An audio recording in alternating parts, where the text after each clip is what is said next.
The first piece of written assessment that's required is the letter of transmittal. Another way of describing this is a covering letter to support the report that you're going to be sending to the organisation, the ABC company.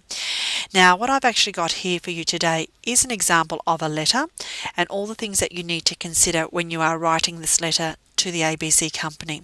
Before I start talking about this, what I'd like you to think about is, why do you have a covering letter or a letter of transmittal to support the report?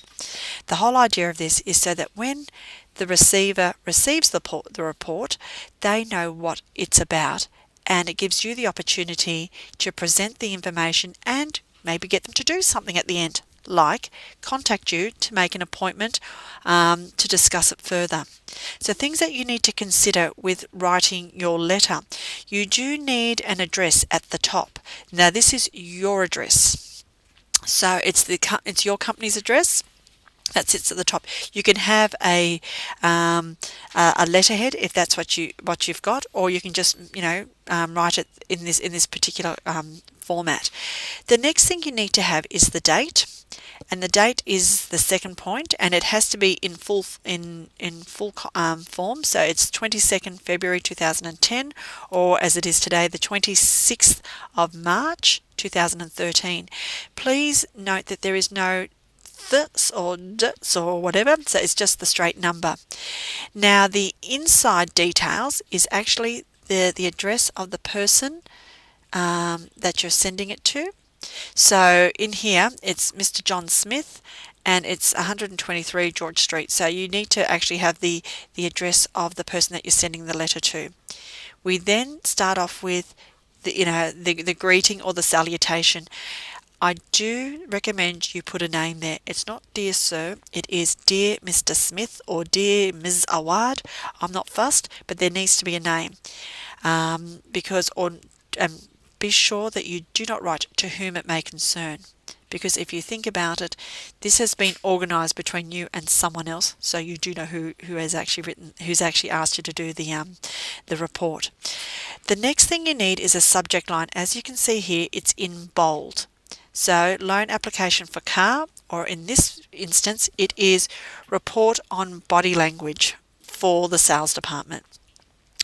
Then the first paragraph, if you can think of it in context of 3 paragraphs, the first paragraph is the introduction.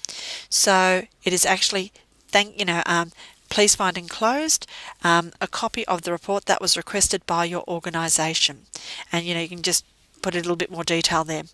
The second paragraph should be the body of the letter. It's actually going to outline what it is that is in the report, the main points.